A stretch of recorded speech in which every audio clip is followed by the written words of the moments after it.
Hi hello welcome to another brand new episode with Aravind on talk it easy studios. ఈరోజు మనము రేరాని ఎప్పుడు approach అవ్వచ్చు, అసలు మనం ఒక ప్రాజెక్ట్లో ఇన్వెస్ట్మెంట్ చేసిన తర్వాత ఫ్లాట్ కానీ విల్లా కానీ కొన్న తర్వాత అది మనకి హ్యాండ్ ఓవర్ కరెక్ట్ టైంలో రాకపోవడం అనేది చాలా కేసెస్ చూస్తున్నాము. సో ఇలాంటి కేసెస్ని ఎలా ఓవర్కమ్ కావచ్చు, కోర్టుని అప్రోచ్ అవ్వడం బెటరా, రేరాని అప్రోచ్ అవ్వడం బెటరా, ఎప్పుడు రేరాని అప్రోచ్ అవ్వాలి, ఎప్పుడు కోర్టుని అప్రోచ్ అవ్వాలి, ఇలాంటి విషయాలన్నీ మనం ఈరోజు భూమానందం గంజి గారు సీనియర్ అడ్వకేట్ ఇన్ హైకోర్ట్ వారితో మాట్లాడి తెలుసుకుందాం. Hello sir. నమస్తే అండి. సార్ ఎలా ఉన్నారు? బాగున్నాను సార్. ఇది మీరు చాలా కేసెస్ చూస్తూ ఉంటారు, రేరా అప్రూవ్డ్ ప్రాజెక్ట్లో హ్యాండ్ ఓవర్ అనేది జరగట్లేదు, కన్స్ట్రక్షన్ అయిపోవడము. సో రేరాని ఎప్పుడు అప్రోచ్ కావచ్చు సార్? అసలు రేరాని ఎప్పుడు అప్రోచ్ కావచ్చు అంటే ఆ ప్రాజెక్ట్ ఫస్ట్ బయ్యర్ ఎవరైనా సరే ఆ ప్రాజెక్ట్ రేరాలో రిజిస్టర్డ్ అయి ఉందా లేదా అని ఫస్ట్ వెరిఫై చేసుకోవాలి. ఆ తర్వాత పేమెంట్ అయింది ఆ ప్రాజెక్ట్లో ఏదైనా విల్లా కానీ ఫ్లాట్ కానీ పర్చేస్ చేస్తే ఆ రేరాలో ఆయన ఎన్ని సంవత్సరాల లోపల ఈ ప్రాజెక్ట్ కంప్లీట్ చేస్తానని చెప్పేసి రేరా దగ్గర చెప్పినారు. 3 సంవత్సరాలు, 5 సంవత్సరాలు.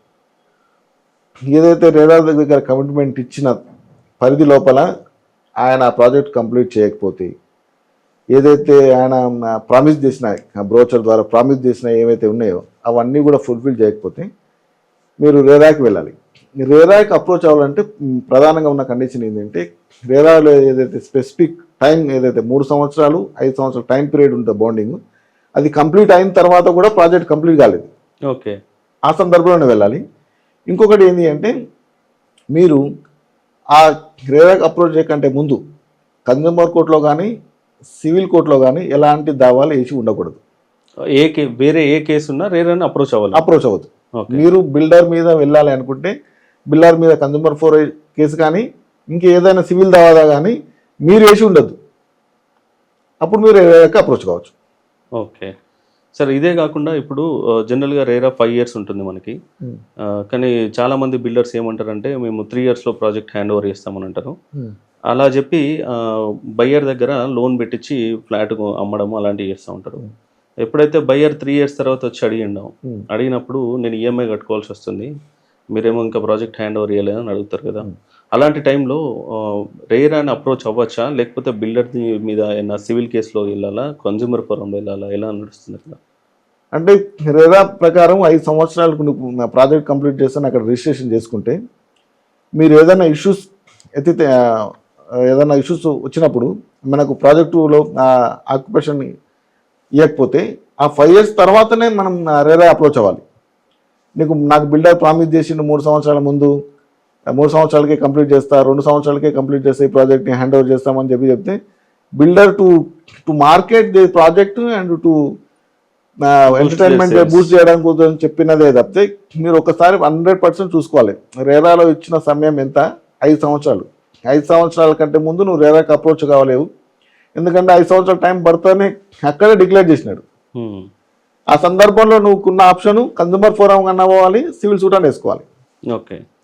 Even after completion of the 5 years ఆయన ఇచ్చిన కమిట్మెంట్ను ఫుల్ఫిల్ చేయలేదు, హ్యాండ్ ఓవర్ చేయలేదు అంటే ఇమీడియట్గా మీరు రేరాకి వెళ్తే with in span of 5 months లోపల మీ ఇష్యూ సాల్వ్ అయిపోతుంది.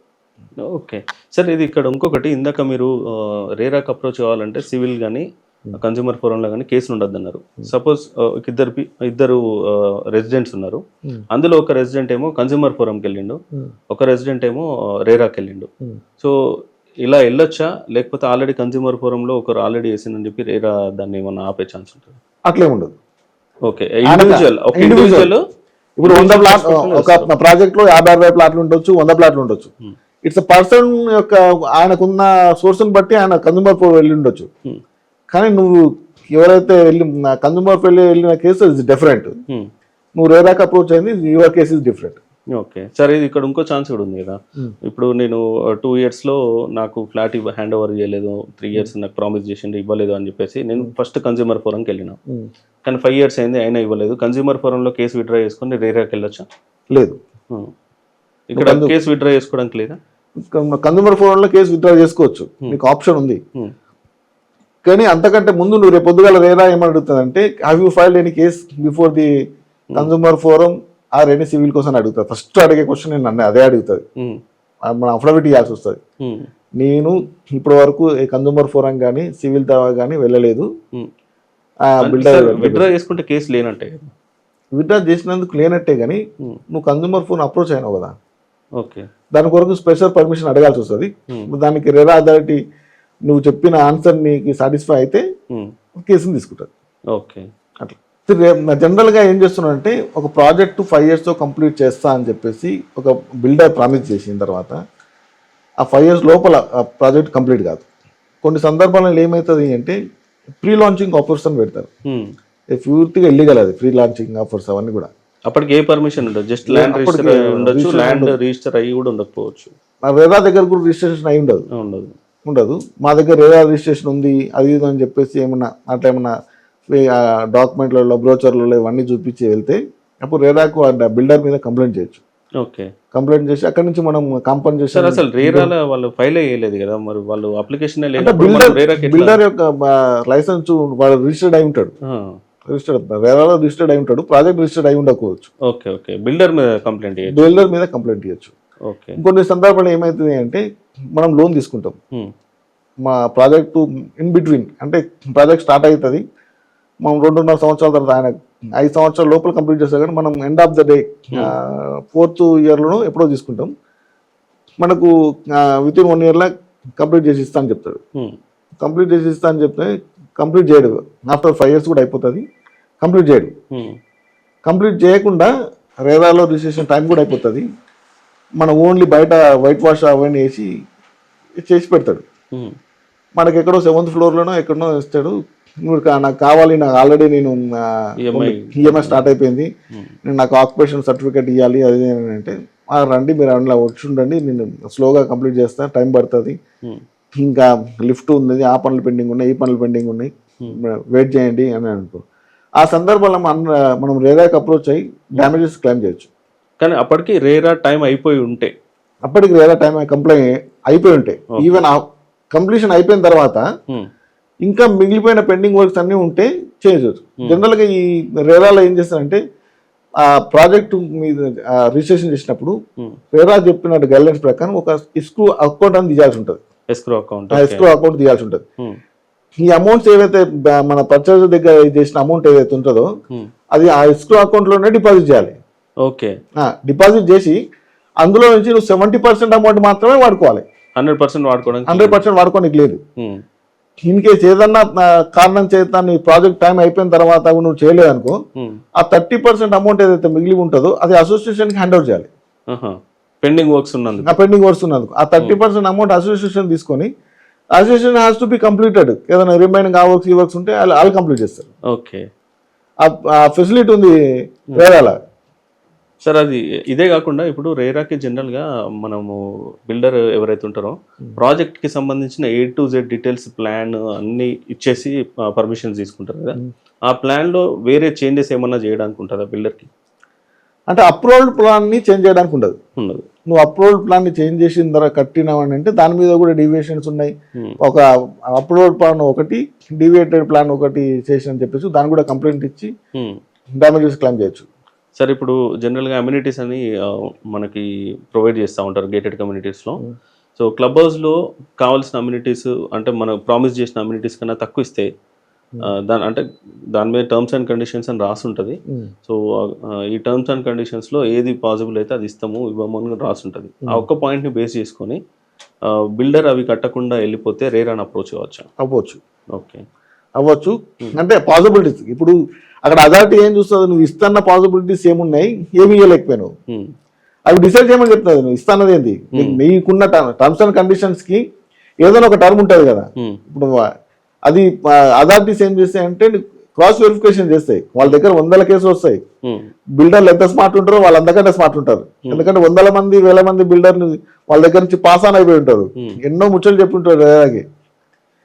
కానీ రేరా చైర్మన్ డిసైడ్ చేసుకొని అవార్డు పాస్ చేస్తాడు. ఓకే సార్, ఇంకా రేరాకి ఎలాంటి పవర్స్ ఉంటాయి సార్? కంప్లీట్గా ఒక ప్రాజెక్ట్ మీద రేరాకి ఎంతవరకు పవర్స్ ఉంటాయి, ఎలాంటి పవర్స్ ఉంటాయి? రేరా దగ్గర రిజిస్ట్రేషన్ అయిన వాటికి మాత్రమే రేరా అథారిటీ ఏం చేసి పూర్తిగా స్క్రూటినైజ్ చేసి దాని లీగల్ ఒపీనియన్, ఫైనల్ అప్రూవల్ అవన్నీ కూడా ఎవ్రీథింగ్ దానికి ప్రాజెక్ట్కి సంబంధించిన అన్ని ప్లస్ ప్రాజెక్ట్కి సంబంధించిన ఒక అకౌంట్ కూడా ఎస్క్రో అకౌంట్ కూడా తీయమని చెప్తుంది. అట్లాంటి వాటిలో ఫుల్ ఫ్లెడ్జ్డ్గా రేరా కంప్లీట్గా బిల్డర్ ఏదైతే వైలేషన్స్ ఉంటాయి, ఏమైతే ప్రామిసెస్ కమిట్మెంట్స్ ప్రాజెక్ట్ ఇచ్చిన ప్రకారం కంప్లీట్ చేయకపోతే బిల్డర్ పైన చర్యలు తీసుకొని పెనాల్టీ వేసి ఆ అమౌంట్ని రాబడుతుంది. ఆ రాబట్టి ఏదైతే కంప్లీట్ అసోసియేషన్ కంప్లీట్ అసోసియేషన్కి ఫండ్ ట్రాన్స్ఫర్ చేసి అసోసియేషన్ త్రూ మిగిలిపోయిన వర్క్స్ అన్ని కంప్లీట్ చేస్తుంది. ఇన్ కేస్ ఏదన్నా ఒక బిల్డర్ ఆ ప్రాజెక్టుని రేరా దగ్గర రిజిస్ట్రేషన్ చేయలేదు, రిజిస్ట్రేషన్ చేయకపోయినా సరే రేరాకి కంప్లీట్ చేస్తే ఆ బిల్డర్ పైన చర్య తీసుకుంటుంది. బిల్డర్ లైసెన్స్ పైన చర్య తీసుకుంటుంది, దాన్ని రిస్ట్రిక్ట్ చేయడానికి ప్రయత్నం చేస్తుంది.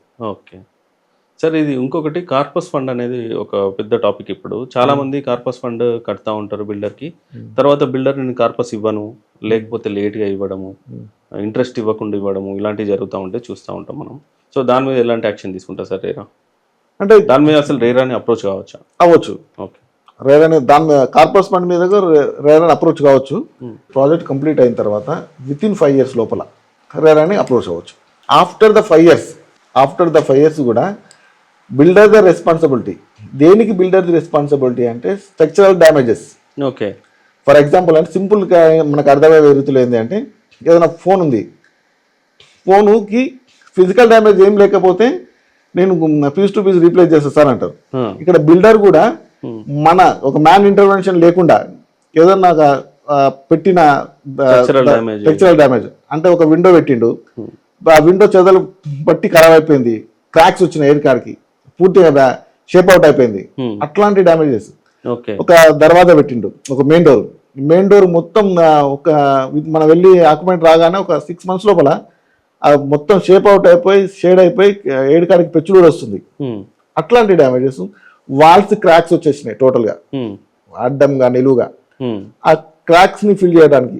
అట్లాంటి డ్యామేజ్ కి బిల్డర్ కి లయబిలిటీస్ ఉంటాయి. సార్ ఇది గోడ పదను రావడం అట్లాంటిది కూడా అయితే ఉంటుంది, దానికి కూడా స్ట్రక్చరల్ డ్యామేజ్ కింద తీసుకోవచ్చా?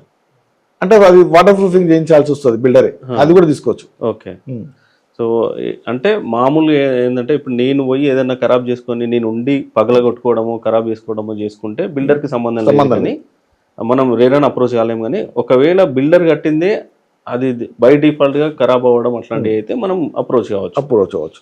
ఓకే, ఏదైనా రేరా టైం తర్వాతనే సివిల్ అండ్ ఇది ఉండదు. ఇంకేముంటుంది సార్ ఎందుకు తెలుసుకుంటే? ఇంకేముంటుంది, మాకు రేరా ఉందని రేరా అఫీషియల్ ఎంబ్లెమ్ని ఏ బ్రోచర్ల మీద వాడడానికి లేదు. బ్యానర్స్ మీద వాళ్ళ రేరా రిజిస్ట్రేషన్ నెంబర్ మాత్రమే వాడాలి. మాకు సో రేరా రిజిస్ట్రేషన్ నెంబర్ ఉందని రేరా యొక్క అఫీషియల్ ఎంబ్లెమ్ ఉంటుంది చూసినా, అది ఎక్కడ కూడా వాడాలి, అది ఇల్లీగల్. పోవాలని కంప్లైంట్ చేస్తే వాడిని పిలిచి ఏం సంగతి మాది నువ్వేట వాడతాను, నీకేం రైట్ ఉంది, నువ్వు గవర్నమెంట్ హెచ్ఎండి అఫీషియల్ ఎంబ్లెమ్స్ ఏవి కూడా వాళ్ళ బ్రోచర్ల మీద వాడేది. ఇప్పుడు నీకు హెచ్ఎండిఏ లోగో వేసి కింద హెచ్ఎండిఏ అప్రూవ్డ్ ఇది నెంబర్ అని ఇస్తారు. నీకు ఇచ్చిన నీ రైట్ ఎంత వరకు అంటే నీకు ఇచ్చిన నెంబరే.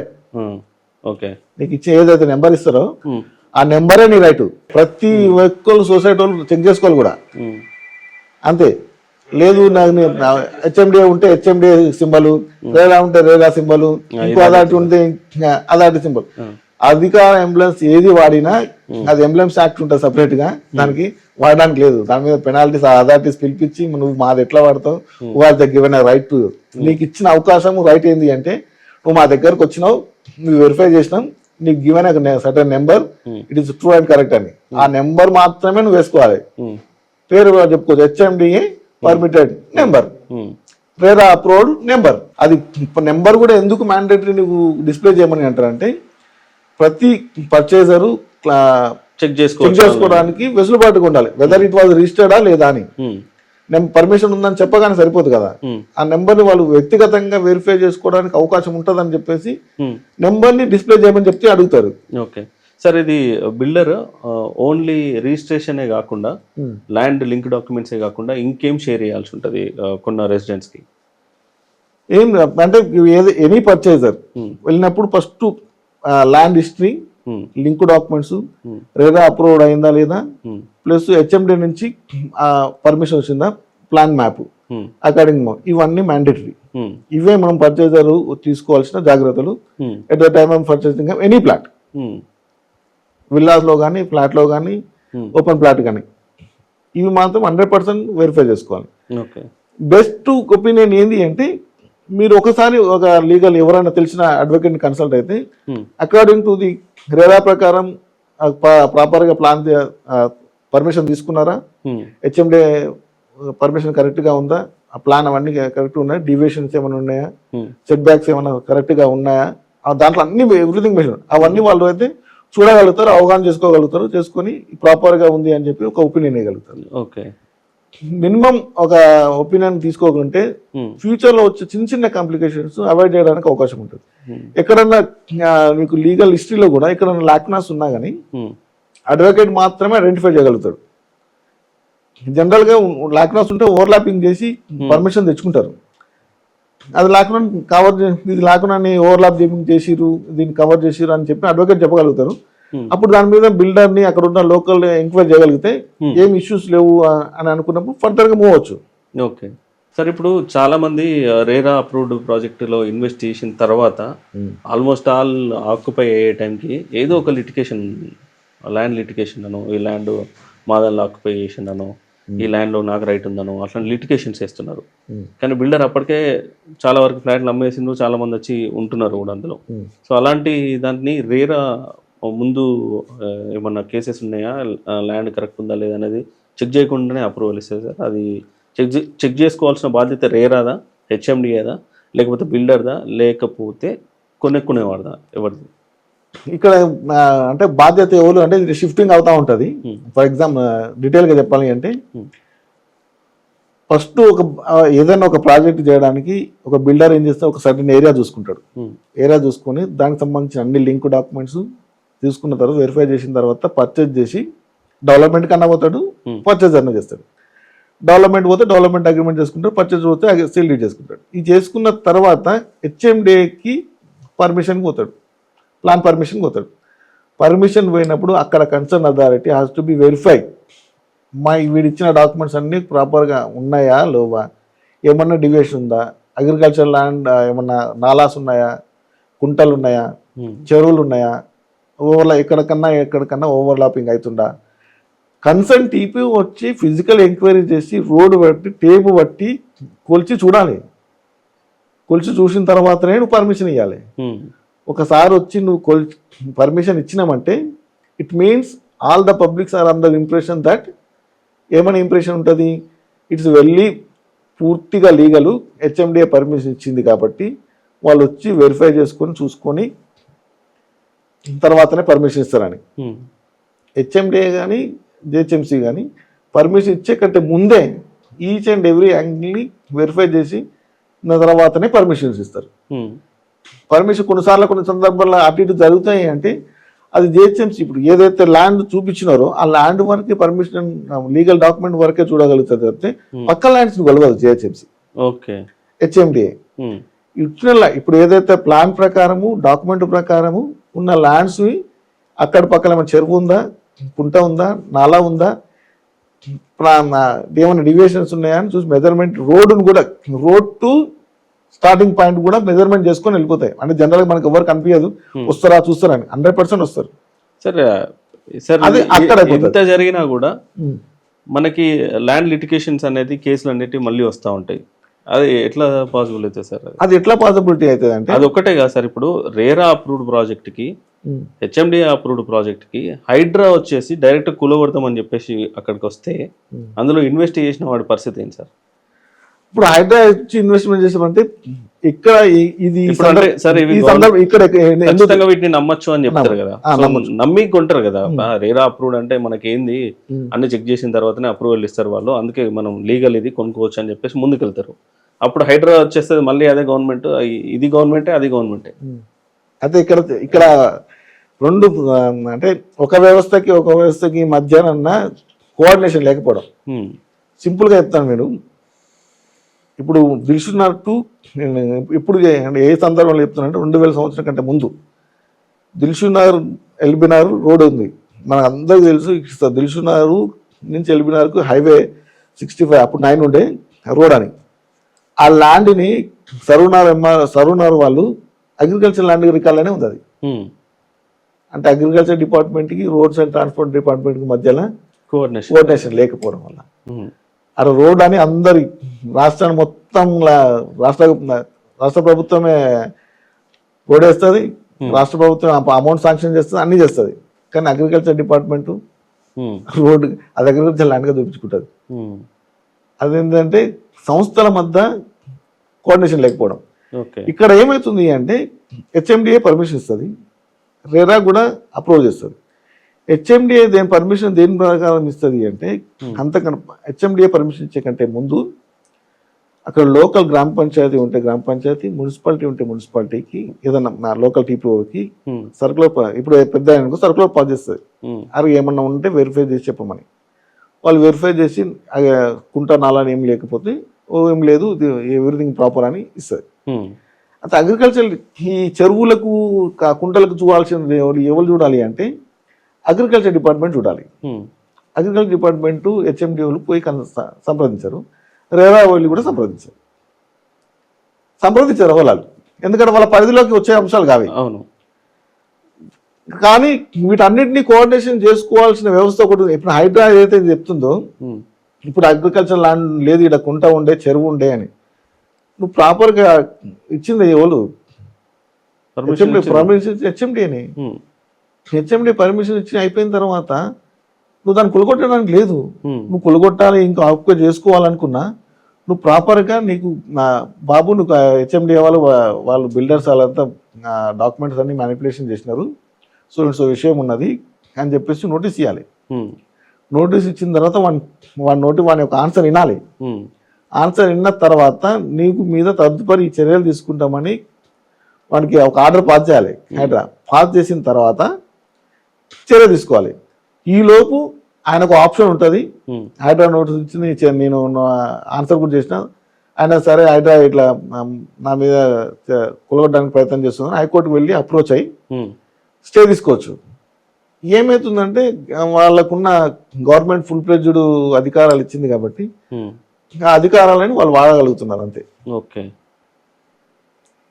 అందుకని మనం తరచూ చూస్తున్నాం కదా, రోజుకు ఒక్కటన్న హైకోర్టు మొట్టికాయ వేసిన హైకోర్టు హైడ్రా పైన, హైకోర్టు హైడ్రా అధికారి అటెండ్ అయిన హైకోర్టుకి అటెండ్ అయిన అధికారి, హైడ్రా పైన చర్య తీసుకోవాలనున్న హైకోర్టు.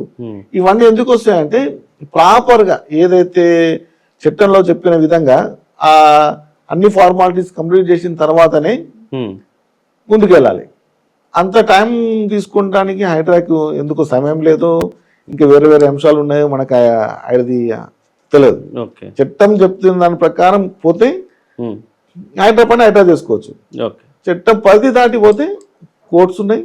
సార్ అంటే ఇప్పుడు బేసిక్గా మీరు ఏమంటున్నారంటే రేరా పర్మిషన్ ఉన్న హెచ్ఎండిఏ పర్మిషన్ ఉన్న అన్ని డాక్యుమెంట్స్ కానీ మిగతా అన్ని ప్రాబ్లమ్స్ ఏముంటాయి అనేది అన్ని చెక్ చేసుకోవాలంటారు. అది 100% లేకపోతే లేక ఏంటి అనేది నాలానా ఫిజికల్. చాలా మందికి ఏమైందంటే ఓపిక లేక ఫిజికల్ వెరిఫికేషన్ చేయరు. Physical verification 100% must. నువ్వు ఒక ప్రాపర్టీ కొనడానికి అక్కడికి ఫిజికల్గా ఒకసారి అంటే అమ్మేటైనా కొనేటైనా మధ్య మీడియేటర్ ఎవరిని లేకుండా అందరినీ ఓవర్ కన్సర్న్ చేసి వ్యక్తిగతంగా వెళ్ళి ఆ ప్రాపర్టీని ఆ సైట్ని ఫిజికల్ వెరిఫికేషన్ చేస్తే అక్కడ ఏమైనా విషయాలు ఉంటే ఆ లోకల్ పర్సన్ ఎవరనే చెప్తారు, సార్ ఇది అరే ఇది గుంటూరు దీంట్లో ప్రాబ్లం ఉండే ఆ కేసు ఉండే అంతకుముందుకి ఇది కుండ మొత్తం ఇది కుంటనే మొత్తం కూడిపి బిల్డింగ్ కడుతున్నారు అండ్ లోకల్ ఎవరో ఒకరు చెప్తారు. ఒక టీ డబ్బా దగ్గర ఆగినా పలానా ప్రాపర్టీ దగ్గర ఇట్లా ఏం సంగతి ఇట్లా అమ్ముతున్నారు ఎంత కొనొచ్చు అని. అట్లా దాంట్లో అట్లా ఉండే అంతకుముందుకు దాన్ని అంతా కొలగొట్టి దాని మీద కిందంగా నాలబోతుండే దాన్ని కూడా కొలగొట్టిరు, చెరువు ఉండే పూర్తి చేసారు, ఇవన్నీ అంశాలు వస్తాయి. అవంతా ఓపిక లేక అంటే అట్రాక్టివ్గా అయిపోయి వాళ్ళు ఏంటంటే మంచి మంచి ఆఫర్స్ పెట్టేసరికి 2 రోజుల్లో 3 రోజుల్లో మీకు ఆఫర్ ఉంటుంది. కానీ అంటే ఏ ప్రాపర్టీ కొన్నా ఎవరైనా సరే 10 to 15 days టైం తీసుకోవాలి.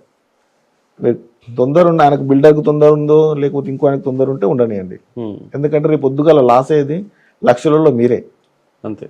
మీ లక్షల రూపాయలు లాస్ అవటానికి ఎందుకు అంత తొందర? టైం తీసుకోండి, డాక్యుమెంట్స్ వెరిఫికేషన్ చేసుకోండి, ఒక వీలైన ఒక టైం చూసుకోండి, సండేనో సాటర్డేనో ఏదైనా ఫ్రైడేనో హాఫ్ డే లీవ్ పెట్టుకోండి, ఆ ప్రాపర్టీకి వెళ్ళండి, విజిట్ చేయండి, ఆ చుట్టుపక్కల ఎంక్వైరీ చేయండి. ఎంక్వైరీ చేసిన తర్వాత సాటిస్ఫై అయిన తర్వాత బేస్డ్ ఆన్ లీగల్ ఒపీనియన్ ఆ ప్రాపర్టీని పర్చేజ్ చేయండి. ఏదైనా ఒక ఇష్యూ వచ్చింది అనుకోండి, మీకు హాఫ్ డే అయితే 2,000 రూపాయలు 3,000 రూపాయలు ఒక రోజు లాస్ అవుతుంది. ఒక లీవ్ ఇన్కేస్ లీవ్ లేదు, లాస్ అప్పే పెట్టుకుందాం అనుకుందాం, ఒక 3,000 రూపాయలు లాస్ అవుతుంది. లేకపోతే ప్రాపర్టీ మీద ఏదైనా ఇష్యూ అయితే 50 లక్షలు 20 లక్షలు 30 లక్షలు లాస్ అవుతాయి కదా. ఒక 3,000తో కంపారిజన్ చేసుకోండి ఒకసారి, ఎంత లాస్ ఉంటుంది. ఆ ఇనిషియల్ ఐడియా లేక ఎంత చెప్పినా, మేము చాలా మంది మా దగ్గరకు వచ్చినప్పుడు చెప్తాం, సార్ తొందర ఏముంది 4 రోజులు ఆగండి, దీంట్లో ఈ పేపర్ ఈ డాక్యుమెంట్ కూడా మిస్ ఉన్నది అంటే, సార్ ఆయన ఇస్తున్నాడు సార్ ఆడిస్తున్నాడు సార్ అంటే, ఆడిస్తున్నాడు కానీ అందులో ఏముందో మాకు తెలియదు కదా అంటే, ఇప్పుడు ఇచ్చిన కాడికి అయితే కరెక్ట్ ఉందా, ఇచ్చిన కాడ కరెక్ట్ ఉందా అంటారు. అలా ఇచ్చిన కాడ కరెక్టే ఉంది కానీ ఇంట్లో ఇంకా 2-3 డాక్యుమెంట్లు మిస్ ఉన్నాయి, ఆ డాక్యుమెంట్ తీసుకొస్తే ఇస్తలేదు. లేదు సార్ ఆయనకు అర్జెంట్ ఉందంట, ఆయన ఉండడంట. అట్లాంటి వర్కౌట్ లాస్ అయిపోతుంది. అంటే గాడి కదా అంటే లక్కీ డ్రా అన్నట్టు. లక్కీ డ్రా మంచిగా ఉంది అనుకో, ఇబ్బంది ఏం లేదు. లాస్ అయితే లాస్ అవుతాం, చదువుతుంటాయి మేము చూస్తుంటాం. మళ్ళీ ఒక సంవత్సరం తర్వాత 2 సంవత్సరం తర్వాత, సార్ నువ్వు చెప్తే ఇవ్వమంటే ఆ రోజు ఇవ్వలేదు సార్, దాంట్లో ఇది ఉందంట దాచిపెట్టింది మాకు చెప్పలేదని. అరే బాబు నువ్వు 1 రోజులు ఆగు 4 రోజులు ఆగు అని చెప్పినా చేయలేదంటే, ఏం చేస్తాను సార్ ఆ రోజుకి మేము అర్జెంట్ ఉంది నేను కూడా పైసలు బ్యాంకులో పెట్టుకొని ఇంట్లో పెట్టుకుని ఎన్ని రోజులు తిరిగా, భయం వస్తుంది దొంగలు అది ఇది అని. ఇప్పుడు ఏముంటుంది, ఎక్కడ ఆయన ఒక 10 సంవత్సరాలు కేసు సివిల్ కేసు వేసి తిరుగుతూ ఉంటాడు, జరుగుతూ ఉంటాయి. Sir thank you very much. చాలా మంచి ఇన్ఫర్మేషన్ రేరా గురించి అందరూ తెలుసుకోవాల్సిన ఇన్ఫర్మేషన్ ఇచ్చారు. Thank you for coming on the show. So thank you. Okay.